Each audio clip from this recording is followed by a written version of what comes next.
முடியும். இன்றைக்கி நாம் 3 விதமான தோசை செய்ய போகிறோம். வீட்டில் இட்லி மாவும் அரைச்சது எப்பயுமே இருக்கும், அதை வச்சு முட்டை தோசை செய்ய போகிறோம். அதுக்கு தேவையான பொருளை நம்ம இப்போ பார்க்கலாம். இட்லி மாவு 1 கப்பு, மிளகுத்தூள் 1 ஸ்பூன், முட்டை 2 அடித்து வச்சுருக்கிறேன். இதை வச்சு முட்டை தோசை நம்ம செய்ய போகிறோம். அடுப்பில் தோசைக்கல்லை வச்சு கேஸ் ஆன் பண்ணிக்கிறோம். தோசைக்கல் வந்து சூடானதும் இப்போ தோசை மாவு வந்து ஊற்றிக்கலாம். தோசைக்கல் சூடாயிடுச்சு.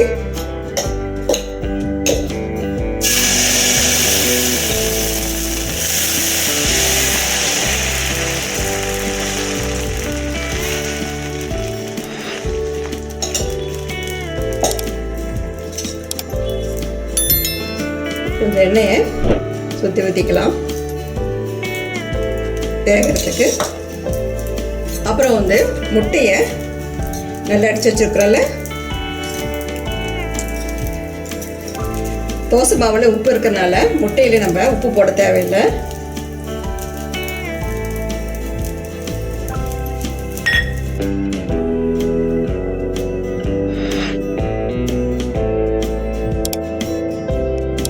கொஞ்சம் வந்துடுச்சு. இந்த டயத்தில் நம்ம மிளகுத்தூளை தூவிக்கலாம்.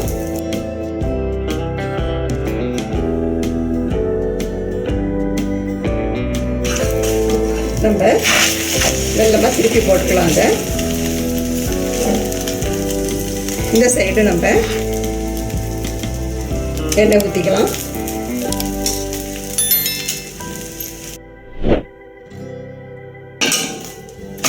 பாருங்க, சுவையான முட்டை தோசை ரெடி ஆயிடுச்சு.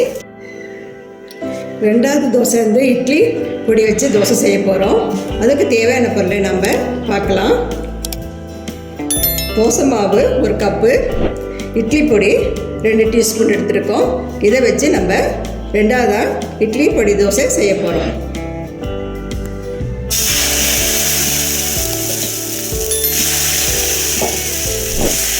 தோசை மாவை இதில் ஊற்றிக்கலாம்.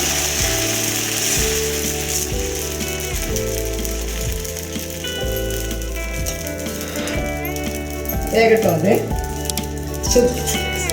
அது சுற்றி நம்ம எண்ணெய் விட்டுக்கலாம்.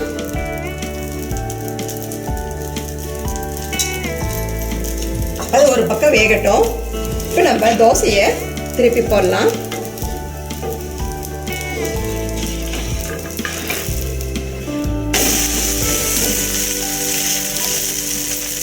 இந்த சைடு வேகட்டும். கொஞ்சம் நம்ம எண்ணெய் விட்டுக்கலாம்.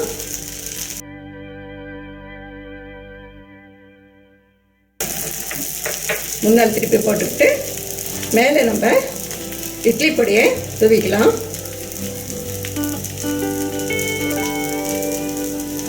தோசையோட அது செட் ஆகட்டும் கொஞ்சம். அதனால 1 நிமிஷம் வேகட்டும். வெந்துருச்சு. 1 நிமிஷம் ஆயிடுச்சு. இப்போ நம்ம ஒரு தட்டில் நம்ம பரிமாறிக்கலாம். பாருங்க, சுவையான இட்லி பொடி தோசை ரெடி ஆயிடுச்சு. 3வது தோசை கோதுமை மாவு வச்சு நம்ம தோசை செய்ய போகிறோம். நம்ம வீட்டில் இட்லி மாவு இல்லாத நேரத்தில் என்ன செய்கிறது நம்ம நினச்சிட்ருப்போம். வீட்டில் எல்லா வீட்லேயும் கோதுமை மாவு இருக்கும். அதை வச்சு நம்ம ஈஸியாக சுவையான கோதுமை மாவு தோசை செய்யலாம். அதுக்கு தேவையான பொருள் நம்ம பார்க்கலாம். 1 கப் கோதுமை மாவு உப்பு போட்டு கரைச்சி வச்சுருக்கிறேன். 10 நிமிஷம் ஊற வச்சு எடுத்துக்கணும் நம்ம. அதே மாதிரி நான் கரைச்சி 10 நிமிஷம் வச்சுருக்கிறேன். பெரிய வெங்காயம், 1 பெரிய வெங்காயம் பொடியாக கட் பண்ணி வச்சுருக்கிறேன். 2 பச்சை மிளகாய் பொடியாக கட் பண்ணி வச்சுருக்கிறேன். 1 ஸ்பூன் சீரகம் எடுத்து வச்சுக்கிறேன். கோதுமை மாவு கரைச்சி 10 நிமிஷம் ஆயிடுச்சு. இதோட நம்ம எடுத்து வச்ச வெங்காயம், அது கூட சீரகம், பச்சை மிளகாய் 2யும் போட்டுக்கலாம். இதை நல்லா கலக்கி தோசைக்கல்லில் ஊற்றி நம்ம எடுத்துக்கலாம். இது கொஞ்சம் கெட்டியாக தான், மெலிசாக வராது. ஏன்னா வெங்காயம், பச்சை மிளகாய், சீரகம் போடுறதுனால கொஞ்சம் திக்காக தான் வரும் தோசை. ரொம்ப ஆனால் டேஸ்ட்டாக இருக்கும், நம்மளுக்கு வித்தியாசமாக இருக்கும் நம்மளுக்கு சாப்பிட்றதுக்கும். இப்போ அதை இது கலந்துட்டோம். நம்ம பாருங்கள், நல்லா கலந்து வச்சுட்டோம். இது சீரகம் போடுறதுனால ரொம்ப மணமாக இருக்கும் தோசை. அதனால் நம்ம சீரகத்தை கண்டிப்பாக போடணும் இதில். இப்போ நம்ம தோசை ஊற்றலாம்.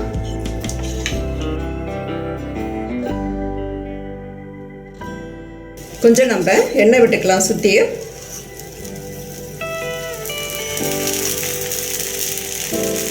இது நம்ம ஒரு தோசை சாப்பிட்டாலே பசி அடங்கிடும் நம்மளுக்கு. ரொம்ப டேஸ்டாக இருக்கும். அது குழந்தைகளும் விரும்பி சாப்பிடுவாங்க. இதை வித்தியாசமாக இருக்கிறதுனால. இது வெந்துட்டு இருக்குது. ஒரு 2 நிமிஷம் வேகட்டும். அப்புறம் பின்னால் திருப்பி போட்டுக்கலாம்.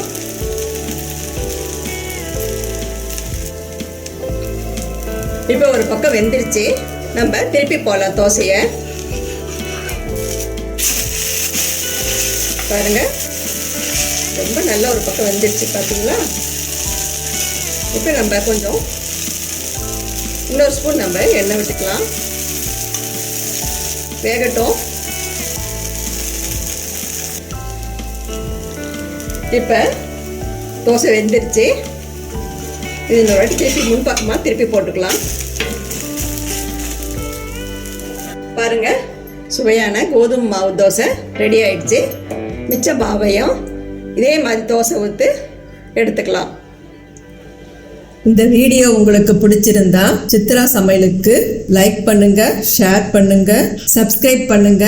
உங்களுடைய கருத்துக்களை கமெண்ட் செக்ஷன்ல பதிவு பண்ணுங்க. உணவே மருந்து.